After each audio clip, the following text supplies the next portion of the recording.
చెప్పినట్లు సిలువ అనేది వ్యర్థం కాకూడదు. సిలువ వ్యర్థం అంటే యేసయ్య రక్తం వృధా కాకూడదు.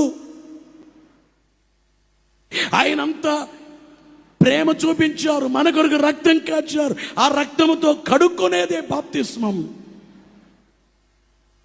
అందుకే నీ పాపములను కడిగి వేసుకో. ప్రార్థన చేసి 22:16 అపోస్తలుల కార్యములో నువ్వు బాప్తిస్మం ప్రార్థన చేసి బాప్తిస్మం పొంది నీ పాపములను కడిగి వేసుకో.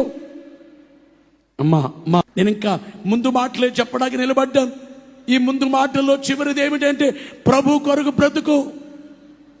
ఎన్ని ఆటంకాలు వచ్చినా ప్రభుని విడిచిపెట్టుకో.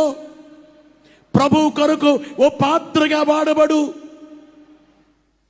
నీవు దేవుని యొక్క సొత్తు, దేవుని కొరకు వాడబడు, దేవుని కొరకు పని చేయి. నీకు ఇంతకు ముందు నీవు నమ్మలేదు దేవుణ్ణి, తెలియదు, నీకు తెలియని వాడు ఎందరో ఉన్నారు. వారికి నువ్వు 3 చెప్పాలి. 1 సాక్ష్యం, నీ సాక్ష్యం. 2 నువ్వు మారిన సాక్ష్యం. 2 సువార్త. 3 బోధ. ఈ 3 చెప్పాలి. నీ భుజాల మీద ఉన్నాయి.